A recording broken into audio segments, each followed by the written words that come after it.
बीना और चंदर आजादपुर मंडी में साफ सफाई और मेहनत मजदूरी करके अपना पेट पालते थे। शादी के तकरीबन 2 साल बाद बीना गर्भवती हुई। दोनों ही पति पत्नी इस बात से बहुत खुश थे और बेसब्री से नए मेहमान के आने का इंतजार कर रहे थे, लेकिन होनी को शायद कुछ और मंजूर था। एक शाम जब दोनों काम से घर लौट रहे थे तो रास्ते में रेल पटरी क्रॉस करते वक्त चंदर का पैर पटरी में फंस गया। अरे अरे ये मेरा पैर, अरे ये क्या हो गया जी? जल्दी जल्दी पैर निकालने की कोशिश कीजिए। कोशिश तो कर रहा हूँ बीना, लेकिन ये निकल ही नहीं रहा। बीना भी उसकी मदद करने की कोशिश करती है, लेकिन उसका पैर बाहर नहीं निकल पाता। तभी उन्हें ट्रेन की आवाज आती है। जल्दी कीजिए जी, ट्रेन आ रही है। बीना, मुझे लगता है कि मेरा जाने का वक्त आ गया। तुम जाओ यहाँ से और अपना और मेरे बच्चे का ध्यान रखना। मुझे भागे को अपने बच्चे का मुंह देखे बिना ही इस दुनिया से जाना होगा। नहीं, ऐसा मत कहिए जी, मैं आपके बिना कैसे रह पाऊंगी? मैं भी आपके साथ इसी पटरी पर अपनी जान दे दूंगी। नहीं, हमारे बच्चे के लिए तुम्हें जीना होगा बीना। अब जाओ यहाँ से, तुम्हें हमारे होने वाले बच्चे की कसम। जैसे बीना पटरी से दूर जाती है तभी ट्रेन आकर विनोद को पल भर में काट देती है। बीना की आंखों के सामने उसके पति की मौत हो जाती है। एक ही पल में उसकी हंसती खेलती दुनिया उजड़ जाती है और वो एक विधवा बन जाती है। चंदर के जाने के बाद बीना बिल्कुल अकेली हो चुकी थी। अब वो अकेली ही मंडी जाती और मेहनत मजदूरी करती और उससे जो कमाई होती उससे अपना पेट भरने लगती है। एक दिन बीना घनश्याम को कुछ प्याज फेंकते हुए देख रही थी। अरे घनश्याम भैया, ये आप क्या कर रहे हैं? कुछ नहीं बहन, जो प्याज खराब हो गए हैं उन्हें अलग करके फेंक रहा हूँ। भैया, अगर आपको कोई प्रॉब्लम ना हो तो जो प्याज आप फेंक रहे हो वो आप मुझे दे दो, वो मुझ गरीब के काम आ जाएंगे। लेकिन बीना बहन, इन आधे सड़े गले प्याजों का आखिर तुम क्या करोगी? वो मैं आपको बाद में बताऊंगी। फिलहाल आप ये खराब प्याज मुझे दे दीजिए। ठीक है बहन, ले जाओ। वैसे भी ये मेरे किसी काम के नहीं। इसके बाद बीना उन खराब प्याजों को एक थैले में भर लेती है और शाम को अपने साथ घर ले आती है और उसमें से थोड़े ठीक प्याजों को अलग करके रख लेती है और जिनकी हालत ज्यादा ही खराब थी उन्हें अपने घर के बाहर बनी क्यारी में बो देती है। अगले दिन सुबह काम पर जाने से पहले बीना साफ छाटे हुए प्याजों को काटकर आटे में मिलाती है और साथ ही नमक, हरी मिर्च और अजवाइन डालकर उस आटे को गूंथ लेती है। खुद नाश्ता करके वो कुछ पराठे घनश्याम के लिए भी पैक करके ले जाती है।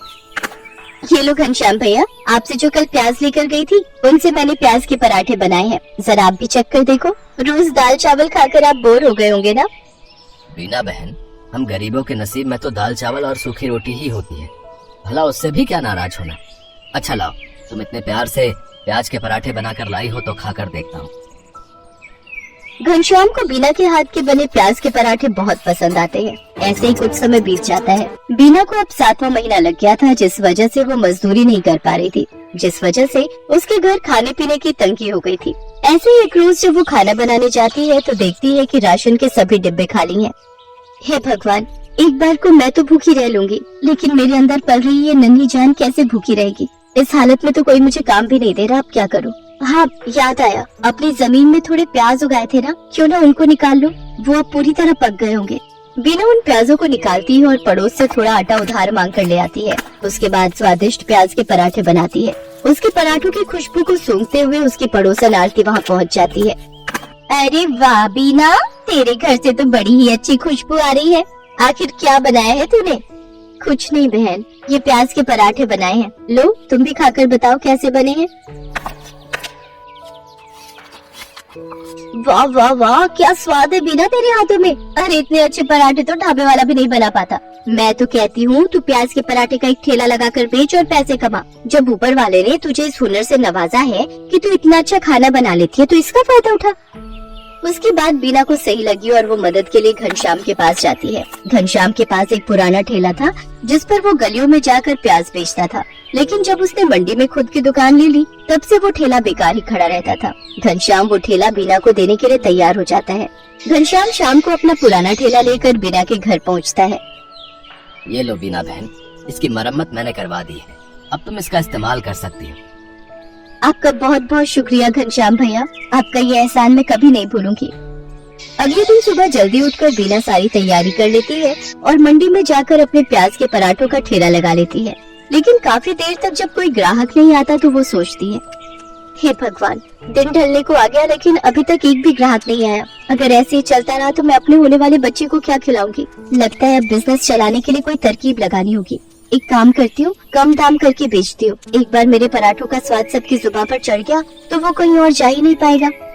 इतना सोचकर बीना आधे दाम में प्याज के पराठे बेचने लगती है। कम दाम में बहुत सारे लोग बीना के पराठे खाने लगे। कुछ दिन बीना ने सबको कम दाम पर ही पराठे बेचे, लेकिन फिर जब उसके ग्राहक बढ़ गए तो उसने रेट बढ़ा दिए। लेकिन तब तक वो पूरी मंडी में प्याज के पराठों वाली के नाम से मशहूर हो चुकी थी। कुछ ही दिनों में उसकी अच्छी खासी कमाई होने लगी थी। वो भगवान के आगे हाथ जोड़कर बोलती है, हे भगवान, तेरी कृपा से और कुछ अच्छे लोगों की मदद से मेरा काम बहुत अच्छा चल पड़ा है और मैं अच्छी खासी कमाई कर लेती हूँ। बस मुझ पर ऐसी ही अपनी कृपा दृष्टि रखना ताकि मैं अपने बच्चे को एक अच्छी जिंदगी दे सकूं। कुछ ही दिनों में बीना खुद का ढाबा खोल लेती है। अब उसकी खूब अच्छी कमाई होने लगी थी। उसका काम और बढ़ गया था, इसलिए उसने अपनी मदद के लिए 2 लाचार औरतों को रख लिया था। बीना की डिलीवरी का समय भी आ गया और उसने एक बेटे को जन्म दिया।